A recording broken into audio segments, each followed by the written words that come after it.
కానీ ఇది ఎక్కడో కొడుతుంది. ఈ హరికృష్ణ అనే పేరు మా తాతగారు పెట్టారు కానీ, ప్రతి దగ్గర ఈ హరికృష్ణ అనే పేరు నాకు ఎక్కడో వేరే దగ్గర తీసుకెళ్తోంది. కీరవాణి గారు నా పర్ఫార్మెన్స్ చూసి రాజమౌళి గారికి పరిచయం చేద్దామని నన్ను పిలిపిద్దామని ట్రై చేస్తున్నారు. ఓకే. రవీంద్ర భారతిలో నా పర్ఫార్మెన్స్ చూసి, అయితే నిన్న రవీంద్ర భారతిలో హరికృష్ణ అని ఒక అబ్బాయి పర్ఫామ్ చేశాడు కదా, అతన్ని పిలవండి అంటే మిమిక్రీ హరికిషన్ గారు అని ఒక ఆయన ఉండే, ఆయన్ని పిలిపించారంట. ఆయన రాజమౌళి గారి ఇంటికి వెళ్ళి నిలబడి అక్కడ ఉంటే వీళ్ళు వచ్చి కిరవాణి గారు వచ్చి చూసి, అయ్యో మీరు కాదండి ఇంకొక అబ్బాయి ఉంటాడు అనగానే, ఆహా అతను నాకు తెలుసండి మావాడే అని చెప్పి హరికృష్ణ అంకుల్ నా నంబర్ ఇచ్చారు.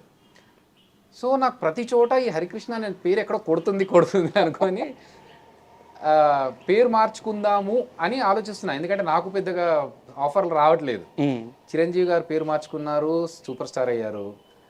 రజనీకాంత్ గారు పేరు మార్చుకున్నారు, సూపర్ స్టార్ అయ్యారు. ఇట్లనే మనం కూడా ఏదైనా పేరు మార్చుకుంటే మనకు కూడా ఏమైనా ప్లస్ అవుతుందేమో అని ఆలోచిస్తూ ఉన్న టైంలో ఒక యాదృచ్ఛికమైన విషయం ఏంటంటే, డాక్టర్ సి నారాయణ రెడ్డి గారు స్టేజ్ మీద ఉన్నారు, నేను అక్కడే ఉన్నాను. నా పర్ఫార్మెన్స్ చూసి పిలిచి హరికృష్ణ వస్తున్నారంటే నేను మిమిక్రీ హరికృష్ణ అనుకున్నాను. అబ్బా ప్రతి దగ్గర ఇదే అవుతుంది సార్ నాకు కూడా అంటే, లేదు అసలు నీ పేరుకి నీ పర్ఫార్మెన్స్కి మ్యాచ్ అవ్వట్లేదు, నీ పేరు మార్చుకో డెఫినెట్గా నీకు కలిసి వస్తుంది అన్నారు.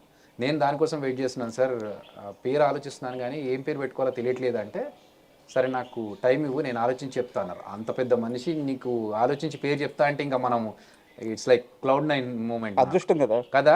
నాకు అంటే మామూలుగా డాక్టర్ సి నారాయణ రెడ్డి గారు ఒక సాహిత్యవేత్త ఇవన్నీ తెలుసు, కానీ తర్వాత మళ్ళీ ఆయన గురించి రీసెర్చ్ చేస్తే ఆయన ఎంత పెద్ద మనిషి అనేది నాకు తర్వాత తెలిసింది.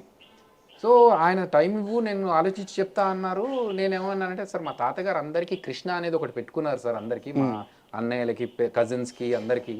సో అది కొంచెం మిస్ కాకుండా ఏదన్నా